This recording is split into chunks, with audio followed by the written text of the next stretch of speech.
د لوی بخښونکي خدای په نامه درنو لیدونکو ستړي مه شئ د بازار خپرونې ته ښه راغلاست بلکې هم د مهمو اقتصادي خبرونو سرټکي د غوریان ولسوالۍ د مالګې کان د استخراج تړون دا تړون د 15 کلونو لپاره شوی او نږدې 5 میلیونه او 491 زره امریکایي ډالرو پانګونې سره به عملي شي.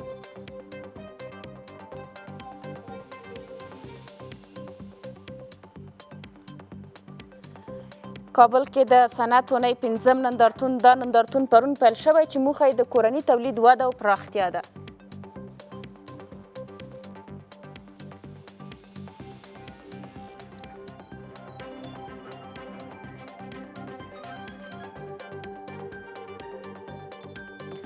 کابل کې د کوچنیو مالي تمویلونو مؤسسې د فعالیت پیل چې دغه اداره به له 500 تر 1.5 میلیون افغانیو پورونه ورکړي او له متشبثینو او بزګرانو به ملاتړ کوي چې موخه یې د کوچنیو کاروبارونو ملاتړ دی.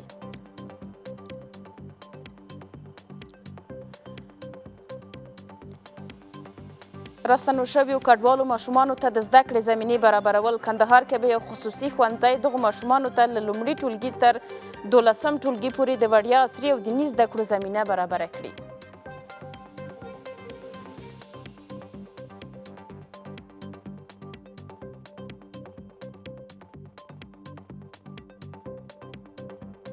بیا هم ستړي مه شئ. زه بېنظیر محمدي یم. اوس هم بشپړ خبرونه. د کانونو پټرولیم وزارت د هرات ولایت د غوریان ولسوالۍ د مالګې زیرمو د 4م بلاک د استخراج تړون له یوې کورنۍ کمپنۍ سره لاسلیک کړ. دا تړون د 15 کلونو لپاره شوی او نږدې 5 میلیونه او 491 زره امریکایي ډالرو پانګونې سره به عملي شي. د تړون له مخې شرکت به د هر ټن مالګې په بدل کې 1500 افغانۍ امتیازي حق ورکوي او سربیره پر دې ژمنه کړې چې د ټولنیزو خدمتونو په برخه کې به د 350 زره امریکایي ډالر پانګونه هم وکړي.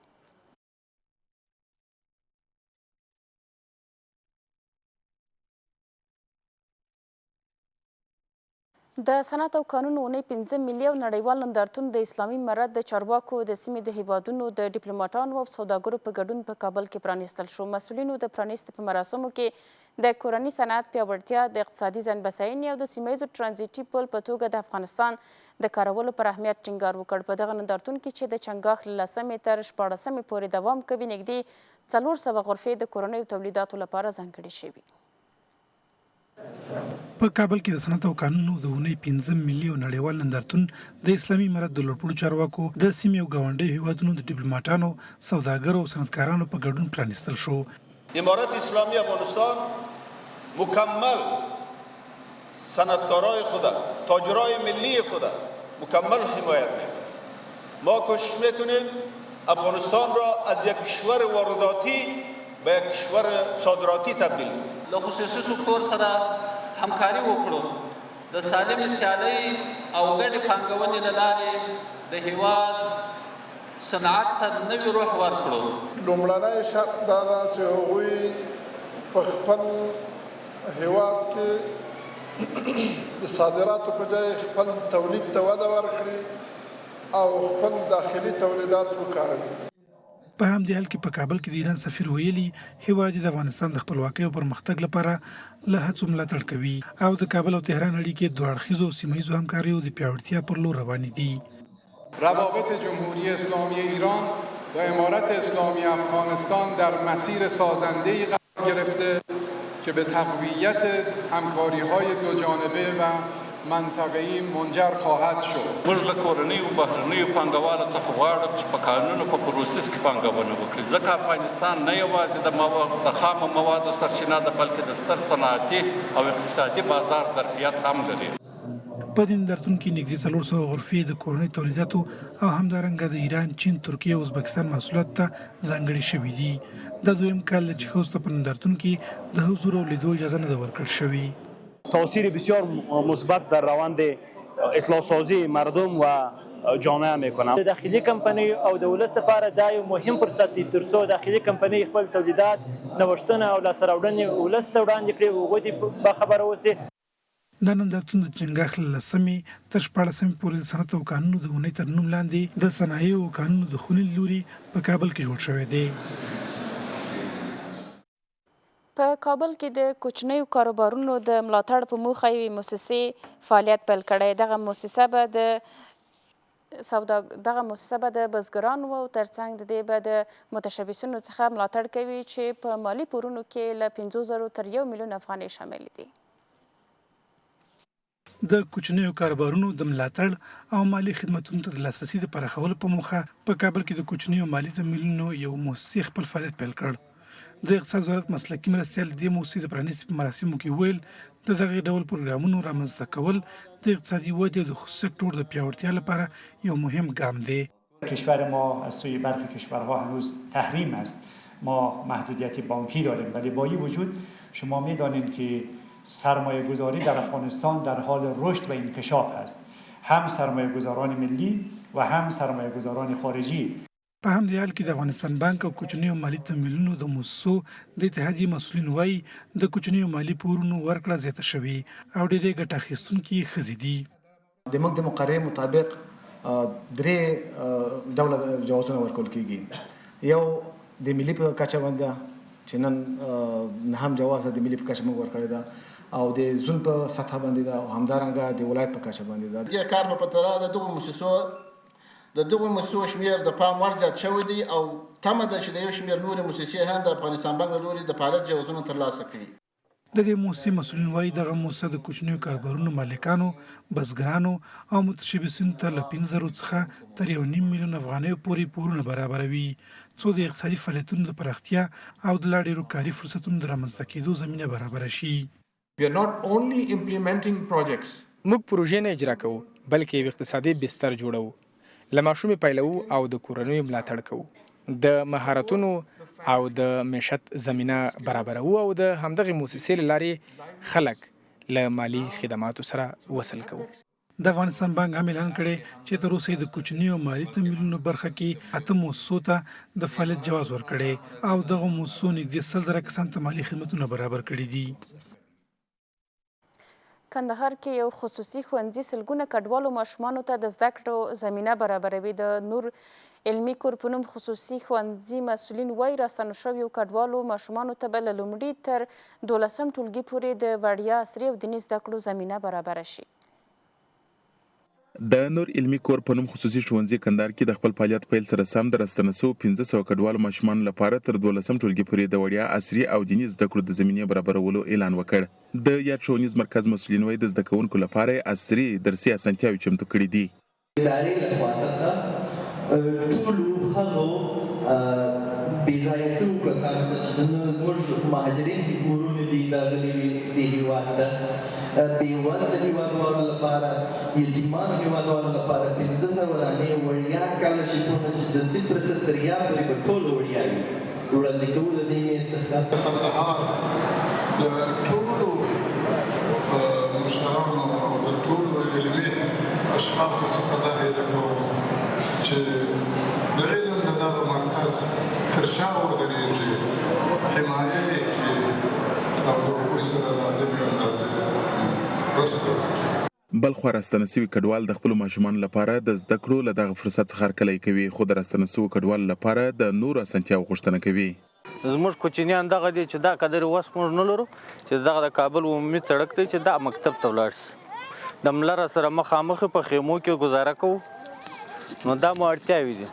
د ستونزې سره مخامخ د پاکستان هېواد سره غلي دلته نه سرپناه لرو، نه د کار زمینه موږ ته برابره ده. په دې کې زموږ هغه کسبکاره ځوانان دي ګرده د فقر و غربت سره مخ دي، د ماښام وچې ډوډۍ نه لري. هر سړی لاس و پښه لري، د کار روزګار څخه ډېر محرومه دي. کندهار کې داسې مهال د راستنه شوو کډوال د ماشومانو لپاره د وړیا زده کړو د زمینې برابرولو خبره کېږي چې راستنه شوي کډوال د ژوند په چارو کې له سختیو سر ټکوي.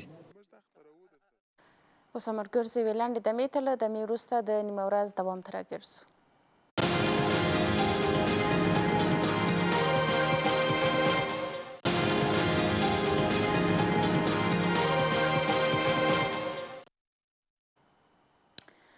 بیا هم ستړي مشئ. په کابل کې د کوچنیو کاروبارونو د ملاتړ په موخه د کوچنیو مالي تمویلونو یوې مؤسسې فعالیت پیل کړی. د اقتصاد وزارت مرستیال د اقدام د اقتصاد د ودې او د خصوصي سکتور د پیاوړتیا لپاره یو مهم ګام بللی. مسؤلین وایي چې دغه اداره به له 5,000 تر 1.5 میلیون افغانیو پورونه ورکړي چې دې سره به د متشبثینو بزګرانو ملاتړ وکړي.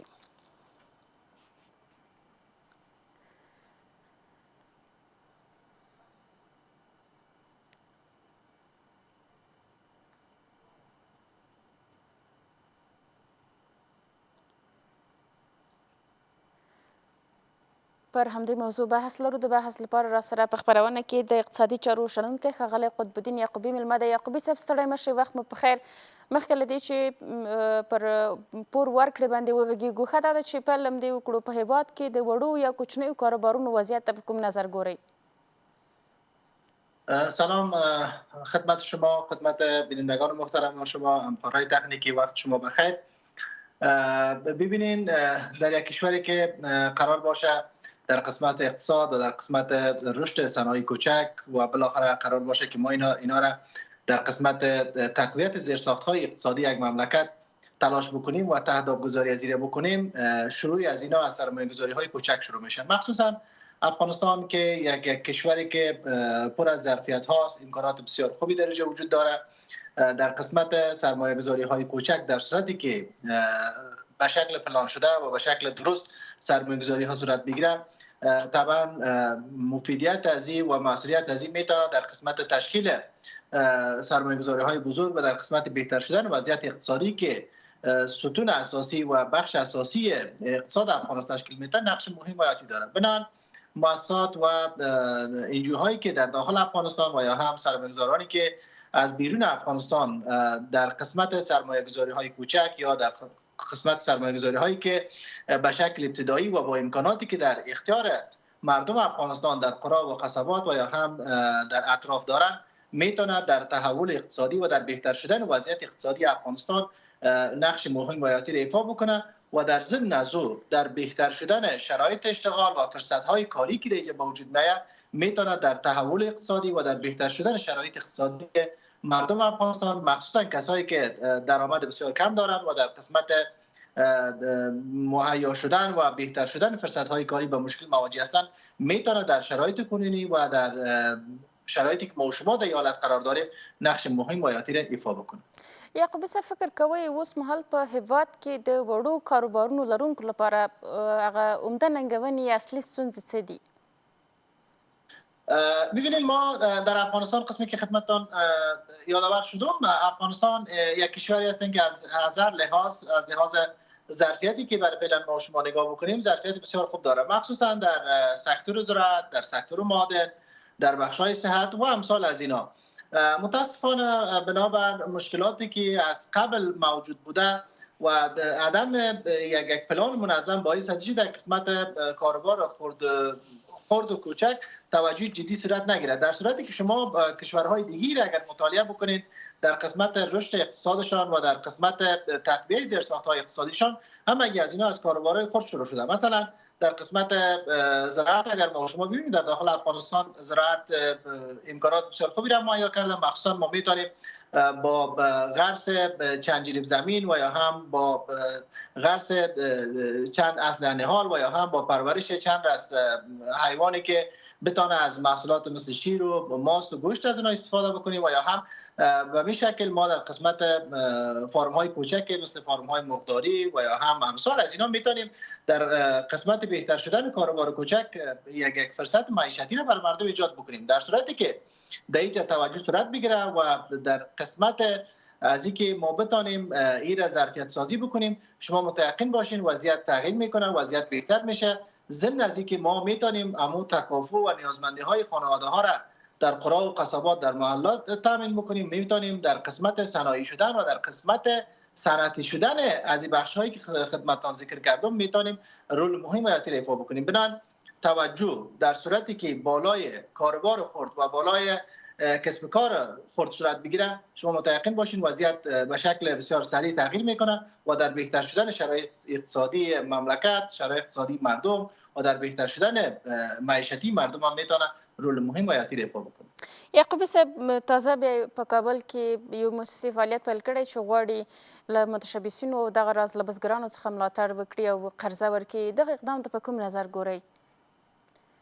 خب یک نظر نیک و یک فرصت عالی است و یک اقدام بسیار مناسب است و در صورتی که بازم خدمتتان یادآور میشم نظر به نیازمندی ها و فرصت هایی که در محیط وجود داره نظر به او اگه این پروگرام دیزاین شود و در قسمت تطبیق از او کوشش صورت بگیره طبعا مفیدیتش فوق‌العاده است. ما در بعضی از کشورهای مثل چین، مثل پاکستان، ایران، ترکیه و امثال از این کشورها را شما ببینید، اکثرا کسایی که در کاروبارهای کوچک و فرصت‌های شغلی کوچک کار میکنن یک بخش اعظم از اقتصاد او کشورها را تشکیل میدن.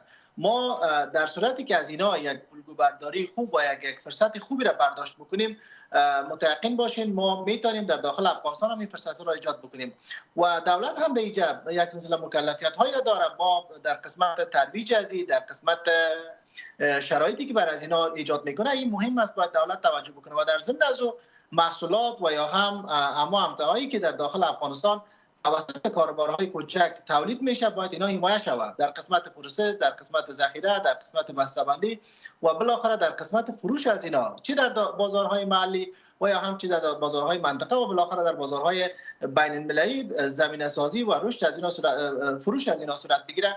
یعنی مطمئنا این نتیجه خوب میتن، نتیجه بهتر میتن و حتی ما شما گفتم میتونیم که یک انقلاب تجارتی و انقلاب اقتصادی را ما شما میتونیم از اینجا شروع بکنیم و این یک فرصت خوب خواهد بود و ما را از لحاظ اقتصادی و از لحاظ کسی که در این قسمت تا حد مطالعه کرده و کسی که در این حد مطالعه داره میتونه میره مفید تلقی بکنم و در شرایط کنونی مخصوصا برای کسایی که در افغانستان در قسمت ایجاد فرصت‌های شغلی بزرگ مشکل دارن، این میتونه یک فرصت مناسب باشه و تحول اقتصادی را در خانواده‌ها و بالاخره در سکتور اقتصادي افغانستان به وجود بیاره.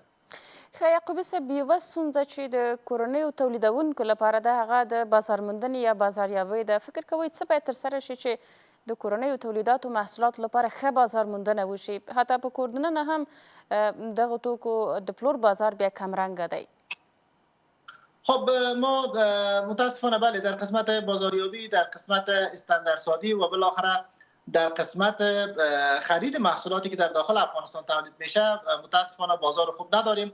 مخصوصا امروزها که ما شاهد هستیم از بخش محصولات زراعتی، اگر ما مثال بدیم مثلا خربوزی که ما شما تولید کردیم به قیمت مناسب در بازارها به فروش نمیرسه، انگور ما به فروش نمیرسه، در بخش صنایع امثال از اینا اگر شما مثال بدین بعضی چیزایی را داریم که متاسفانه در داخل افغانستان فروشش بسیار پایین است. در اینجا مکلفیت دولت و مکلفیت مردم هم است که از تولیدات داخلی بیشتر استفاده بکنن، محصولاتی که از خارج داخل افغانستان میاد بیشتر قیودات و مسائل گمرکی بیشتر برشان وضع شود تا کسایی که در داخل افغانستان اینا مصروف کاروبارهای کوچک هستن اینا تشویق شوند و در ضمن از او دولت در قسمت سبسایدی ها و خریداری محصولاتی که از اینا اضافی میشه و بالاخره یک فرصت ایجاد بکنه تا محصول به دست دهقان و کسایی که در بخش تولیدی کار میکنن و مخصوصا کاروبار خرد دارن اینا را خرید بکنن و در قسمت فروش از اینا در بازارهای داخلی و در بازارهای محلی و همچنان در قسمت صادرات از این در بازارهای بیرونی زیادتر کار بکنن. در صورتی که زمینه مساعد شود هم دهقان، هم بخش صنعت و هم کسایی که در بخش کاروبار کوچک کار میکنن اینا تشویق میشن و بالاخره اقتصاد اینا خوب میشه و با قدرت خرید بالا میره و زمانی که قدرت خرید بالا رفت اتومات کسایی که در این بخش کار میکنن اینا بیشتر تشویق میشن و محصولاتی که دیگه تولید میشه شما مطمئن باشین که اینا ضرر نمیکنن و بالاخره بر بهبود شرایط بازار و بر بهتر شدن سکتور کاروبارهای کوچک میتونه موثریت خود داشته باشه. بله یعقوب صاحب، وروستۍ پوښتنه کوم بحث همدلته راټولوو. فکر کوئ کوم مهم موارد دي چې باید په پام کې ونیول شي ترڅو د افغانستان اقتصادي وده ښه و باثباته وي؟ ببینید ما زیادتر باید ظرفیت هایی که در داخل افغانستان وجود داره، سکتورهایی که در اینجا ظرفیت برش موجود است باید زیادتر برش کار بکنیم، زیادتر برش تمرکز بکنیم، اولویت بندی بکنیم و حتی امکانش اگر باشه ما زون بندی بکنیم کدام محصول صنایعی و کدام ضرورت ها در کجا بیشتر ضرورت است. نظر به این اگر ما این را تقسیم بندی بکنیم ما میتونیم در این سکتور موفق شویم و در قسمت بهتر شدن از این سکتور کسایی که در این بخش کار میکنن و بالاخره بهتر شدن وضعیت اقتصادی مملکت نقش مهم و حیاتی را داشته باشه. کورموادان د اقتصادي چارو شنونکی ښاغلی قطبالدین یعقوبی، سلامت باشین، وقت شما بخیر. د کانونو پټرولیم وزارت د هرات ولایت د غوریان ولسوالۍ د مالګې زیرمو د 4م بلاک د استخراج تړون له یوې کورنۍ کمپنۍ سره لاسلیک کړ. دا تړون د 15 کلونو لپاره شوی او نږدې 5 میلیونه او 491 زره امریکایي ډالرو پانګونې سره به عملي شي. د تړون له مخې شرکت به د هر ټن مالګې په بدل کې 1500 افغانۍ امتیازي حق ورکوي او سربیره پر دې ژمنه کړې چې د ټولنیزو خدمتونو په برخه کې به 350 زره امریکایي ډالره هم پانګونه وکړي.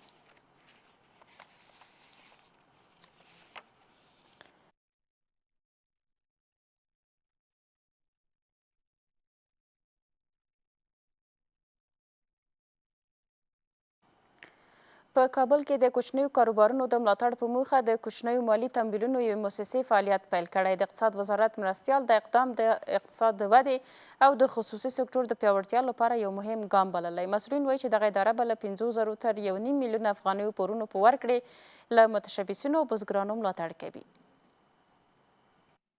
د کوچنیو کاروبارونو د ملاتړ او مالی خدمتونو ته د لاسرسي د پراخولو په موخه په کابل کې د کوچنیو مالی تمویلونو یو مؤسسې خپل فعالیت پیل کړ. د اقتصاد وزارت مسلکي مرستیال د مؤسسې د پرانیستې په مراسمو کې ویل د دغه ډول پروګرامونو رامنځته کول د اقتصادي ودې او د خصوصي سکتور د پیاوړتیا لپاره یو مهم ګام دی. کشور ما از سوی برخی کشورها هنوز تحریم است. ما محدودیت بانکی داریم ولی با این وجود شما می‌دانید که سرمایه گذاری در افغانستان در حال رشد و انکشاف است. هم سرمایه گذاران ملی و هم سرمایه گذاران خارجی. په همدې حال کې د افغانستان بانک او کوچنیو مالی تمویلونو د مؤسسو د اتحادیې مسؤلین وایي د کوچنیو مالی پورونو ورکړه زیاته شوې او ډېرې ګټه اخیستونکي ښځې دي. زموږ د مقررې مطابق 3 ډوله جوازونه ورکول کېږي. یو د ملي په کچه باندې چې نن هم جواز د ملي په کچه موږ ورکړی ده او د زون په سطح باندې ده او همدارنګه د ولایت په کچه باندې ده. دې کار په تر د دغه مؤسسو شمیر د پام وړ زیات شوی دی او تمه ده چې د یو شمیر نورې مؤسسې هم د افغانستان بانک له لوري د فعالیت جوازونه ترلاسه کړي. د دې مؤسسې مسؤلین وایي دغه مؤسسه د کوچنیو کاروبارونو مالکانو، بزګرانو او متشبثینو ته له 500 څخه تر 1.5 میلیون افغانیو پورې پورونه برابروي څو د اقتصادي فعالیتونو د پراختیا او د لا ډېرو کاري فرصتونو د رامنځته کېدو زمینه برابره شي. We are not only implementing projects. موږ پروژې نه اجرا کوو بلکې یو اقتصادي بستر جوړوو. له ماشومې پیلوو او د کورنیو ملاتړ کوو. د مهارتونو او د معیشت زمینه برابروو او د همدغې مؤسسې له لارې خلک له مالي خدماتو سره وصل کوو. د افغانستان بانک هم اعلان کړی چې تر اوسه د کوچنیو مالي تمویلونو برخه کې 8 مؤسسو ته د فعالیت جواز ورکړی او دغه مؤسسو نږدې 100 زره کسانو ته مالي خدمتونه برابر کړي دي. خبرونه مو هم پر همدې ځای پای ته رسیږي. له تاسو په مننه ښې چارې ولرئ.